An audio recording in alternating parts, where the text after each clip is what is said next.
Politisi tangguh almarhum Rahmat Gobel sebelumnya dikenal publik sebagai pengusaha papan atas nasional. Berbagai posisi penting di sektor bisnis maupun di bidang pemerintahan pernah diduduki oleh putra terbaik Gorontalo ini.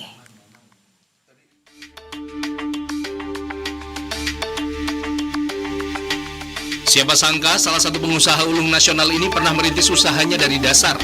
Lahir sebagai anak kelima dari pasangan pebisnis legendaris Thoyib Muhammad Gobel dan Ani Nento Gobel, Rahmat ditempa dengan disiplin yang sangat keras. Jiwa kepemimpinan dan mentalitas tangguhnya dibentuk dari bawah. Ia bahkan harus merasakan pengalaman bekerja sebagai tukang sapu pabrik saat masih duduk di sekolah menengah pertama atau SMP. Pengalaman ini yang menjadi bekal berharga bagi Rahmat, baik dalam dunia bisnis maupun pemerintahan.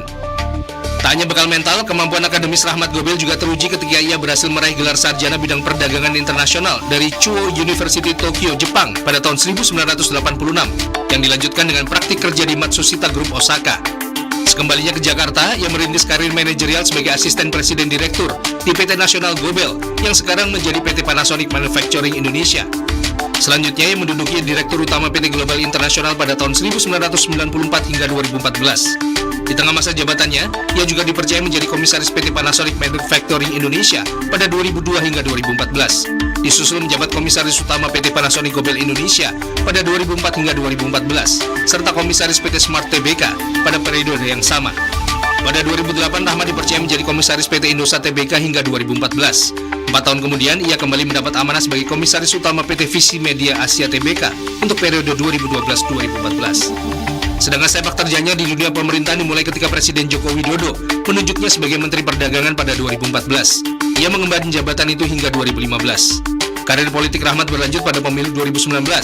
Saat itu ia meraih 146.067 suara dari total 721.032 suara di Provinsi Gorontalo, sehingga terpilih menjadi anggota DPR dari fraksi Partai Nasdem periode 2019-2024. Dalam perjalanan politiknya, Rahmat berhasil mencapai 2 posisi penting di tingkat nasional, yakni sebagai Menteri Perdagangan di Kabinet Presiden Joko Widodo dan Wakil Ketua DPR di Partai Nasdem. Atas kiprah dan pengabdiannya, Rahmat Gobel meraih bintang Mahaputra Adi Pradana dari Presiden Joko Widodo.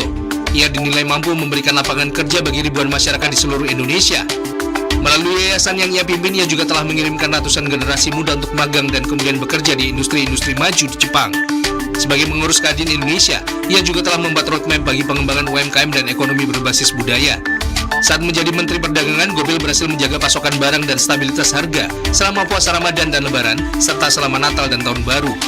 Ia juga berhasil melindungi UMKM dari serbuan barang impor, menata peredaran miras, menjaga pasokan dan harga sembako, menjaga kain tradisional Indonesia seperti batik, songket, tenun, dan sulam dari serbuan tekstil asing dengan motif kain tradisional Indonesia. Sebagai Menteri Perdagangan, ia berhasil menjaga neraca perdagangan Indonesia yang positif. Tim Liputan Berita 1 melaporkan.